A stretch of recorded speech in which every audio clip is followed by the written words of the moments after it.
श्रेया वर्मा जी आई है यहाँ बाराबंकी से, बेनी प्रसाद बाबू की नातिन हैं। यहाँ के सपा के या कांग्रेस के जो पदाधिकारी हैं, बूथ स्तर के हैं, ब्लॉक स्तर के हैं, जिला स्तर के हैं, इनको कोई तवज्जो देती है? वो तो बाराबंकी से सारे लोगों को लाई है। काफ़ी लोगों ने मेरे पास फ़ोन करके मुझे बताया मेरा कोई तवज्जो ही नहीं पार्टी में, मुझे कोई जिम्मेदारी ही नहीं मिल रही है। ये तो बाराबंकी लोगों के ऊपर विश्वास कर रही हैं। तो बाराबंकी वालों का ना यहाँ वोट है ना कोई सपोर्ट है, वो यहाँ क्या करेंगे? तो वोट तो लेना चाहते हैं गोंडा से, लेकिन विश्वास करते हैं बाराबंकी वालों से। मतलब गोंडा के लोगों को, गोंडा के लोगों पर इनको कोई विश्वास ही नहीं है। वो बिल्कुल शांत भय पड़े हुए हैं, उनको कोई तवज्जो नहीं मिल रहा है। रहा बात भारतीय जनता पार्टी की, बूथ स्तर से लेकर हम पन्ना प्रमुख, हमें पता है कि अगर 100 वोट इस बूथ पे है तो कितना वोट कहाँ जाएगा। एक एक पन्ने का, एक एक वोट का डिटेल है भारतीय जनता पार्टी के पास। हम मैनेजमेंट से चुनाव लड़ते हैं, काम करते हैं, अपना पार्टी की जिम्मेदारी है। हम एक दिन में चुनाव नहीं लड़ते हैं, 5 साल चुनाव खत्म होने के बाद ही चुनाव मेरा शुरू रहता है। नमस्कार दोस्तों, आप देख रहे हैं R9 लाइव न्यूज़। मैं हूं रामसेवक। मैं भी मौजूद हूं मनकापुर विधानसभा में, और मनकापुर विधानसभा में एक हमारे साथ बीजेपी के पदाधिकारी हैं जिनको 4-5 बूथ सौंपा गया है, जिम्मेदारी दिया गया है। उनसे हम चर्चा करेंगे राजनीति पे, गोंडा की राजनीति पे। जैसा कि माहौल एक चल रहा है कि गोंडा में कांटे की टक्कर है सपा और भाजपा में, तो इनको क्या लगता है कि सपा यहाँ से फाइट कर पाएगी? क्या नाम है सर आपका? गौरी शंकर शुक्ला। यहाँ भाजपा के मुकाबले सपा का कोई वर्चस्व नहीं है। ये जो लोग कह रहे हैं कि टक्कर में है, टक्कर में कोई टक्कर यहाँ नहीं है। राजा भैया यहाँ 10 साल से बीजेपी से सांसद हैं और अच्छे मिलनसार आदमी हैं, जो जाता है उनकी सुनते हैं। और मोदी योगी ने इतना विकास कार्य किया है ग्रामीण इलाकों में कि किसान खुशहाल है। ये रोड देखिए, ये बिजली देखिए, 24 घंटा किसानों की सिंचाई हो रही है। और जैसे बेनी बाबू आए थे तो केवल वो आए और बाराबंकी के कार्यकर्ताओं को ला करके उन्हीं को फायदा देकर चले गए। गोंडा को किसी को पूछा नहीं, न मिले वो दोबारा। उद्घाटन मंत्री के नाम से वो गोंडा में जाने जाते हैं। उन्होंने केवल उद्घाटन ही किया, कोई विकास या प्रगति कार्य नहीं किया। और मोदी जी का कार्य देखिए आप, बाबा का कार्य देखिए। एक जमाना था जब गुंडा और माफियाओं का राज था। अब ये गुंडा माफिया सब या तो बिल में चले गए हैं और या तो पलायन कर गए हैं। यहाँ राजा भैया के अलावा कोई विजयी होने वाला नहीं है। नहीं, जैसे कि लोग बता रहे हैं जातीय समीकरण पे कि जैसे सपा से उनको टिकट मिला है तो सपा के जो वोटर जो हैं, मुस्लिम वोटर हैं, कह रहे हैं 90% उनका मिल जाएगा। यादव लोग हैं उनका मिल जाएगा, और वो कुर्मी बिरादरी से है, कुर्मी का वोट उनको मिल जाएगा। और भी जातियाँ जैसे नंदिता शुक्ला जी मेहनत कर रही हैं। नंदिता शुक्ला जी को कहा गया है कि अगर आप अपने विधानसभा से जिताओगे तो अगर आपको 2027 में टिकट मिलेगा, तो वो भी मेहनत कर रही हैं। तो ऐसे में कोई ब्राह्मण वोट भी लेके आएंगी और भी वोट लेके आएंगी। तो जातीय समीकरण पर लोग बता रहे हैं कि कांटे की टक्कर है। क्या लगता है आपको? हमें तो वर्मा बिरादरी पे पूरा विश्वास है। वर्मा बिरादरी हमेशा भाजपा के साथ रहा है, इस बार भी रहेगा।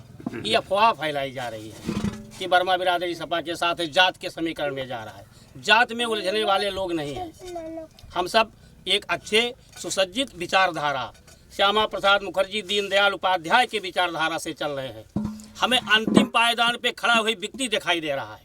हमारी सरकार की जितनी योजनाएं हैं, हम अंतिम पायदान के व्यक्ति तक पहुंचाना चाहते हैं। हम उसी मूल मंत्र को लेकर चल रहे हैं। यहाँ कोई लड़ाई जात पात की नहीं है। और रहा सवाल नंदिता शुक्ला का, तो नंदिता शुक्ला तो 2014 में, 2000 इसमें भी प्रचार प्रसार किए, 19 में भी किए। कोई वर्चस्व नहीं है। ब्राह्मण, वर्मा, ये सब जितना हिंदू बिरादरी है, यहाँ तो मुसलमान भी बिरादरी वोट देने जा रहा है भाजपा को। उनको गल्ला मिल रहा है, उनको पेंशन मिल रही है, उनको सिलेंडर मिल रहा है, सारी योजनाएं का लाभ उनको दिया जा रहा है। हमारी ग्राम पंचायत में देखिए, बगल वाली ग्राम पंचायत में देखिए।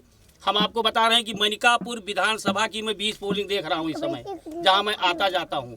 कोई पोलिंग भाजपा हार ही नहीं रही है। राजा भैया से सुंदर, मिलनसार और भारतीय जनता पार्टी से अच्छी कोई पार्टी ही नहीं है। धारा 370 हटाया, भव्य राम मंदिर बना, क्या काम बाकी है? जैसा कि 2009 से 2014 तक 2009 से 2014 तक यहाँ से देवी प्रसाद वर्मा जी सांसद थे।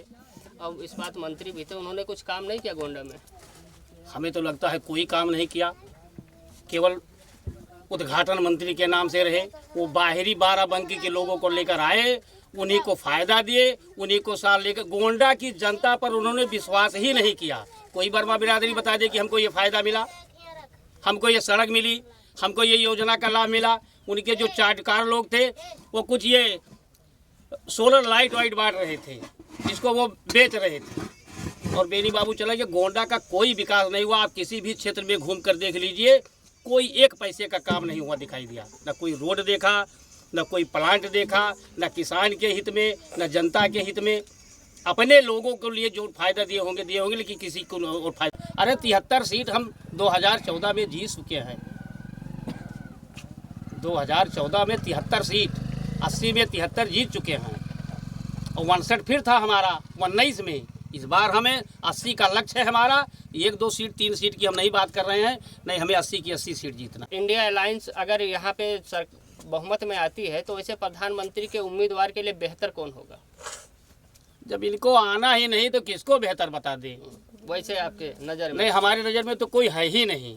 जब ये विपक्ष की भूमिका नहीं निभा पा रहे हैं तो ये प्रधानमंत्री देश क्या चलाएंगे? इस गठबंधन से देश चलने की उम्मीद है? जनता तो बहुत ही परेशान है कि इसमें कौन चोर उचक्का प्रधानमंत्री बनेगा, या कौन जीतेगा, क्या करेगा मेरे साथ। जो देश का वैभव सम्मान मोदी जी ने बढ़ाया है वो खतरे में तो जाने वाला नहीं है इनके बनने से। इसलिए जनता घूम कर मोदी जी के साथ। जैसा कि बीजेपी के पदाधिकारी हैं, इनका कहना है कि जो गठबंधन के जो कार्यकर्ता हैं गोंडा जिले के, वो लोग हमारे पास फ़ोन करते हैं और कहते हैं कि श्रेया वर्मा जो बाराबंकी से आई हैं वो हम लोगों के ऊपर कोई विश्वास नहीं जता रहे हैं। उनका सारा मैनेजमेंट देखने वाले, वोट मांगने वाले बाराबंकी के हैं। तो वोट तो इन लोगों का है, बाराबंकी वालों का यहाँ क्या है? और अगर बेनी यहाँ के लोगों का कहना भी है कि जब 2009 से 2014 तक जब बेनी प्रसाद वर्मा जब यहाँ से सांसद बने और केंद्र में मंत्री भी बने, लेकिन उन्होंने गोंडा के लिए कोई काम नहीं किया, गोंडा में कोई विकास नहीं किया। जो विकास उन्होंने किया वो बाराबंकी में किया। अगर विकास किए होते तो आज उनके परिवार को वोट के लिए इतना भागना नहीं पड़ता। आज उनके परिवार का ही कोई ना कोई यहाँ पर सांसद रहता है, जबकि वो इस्पात मंत्री थे। वो चाहते तो पूरे गोंडा जिले को चमका देते। आप लोग बताइए कि अगर इंडिया अलायंस की अगर बहुमत आती है तो प्रधानमंत्री कौन बनेगा? और आप हमारी न्यूज़ कहाँ से देख रहे हैं कमेंट करके ज़रूर बताएं। हमारे चैनल पर नए हैं तो हमारे चैनल को सब्सक्राइब करके शेयर ज़रूर करें। जय हिंद।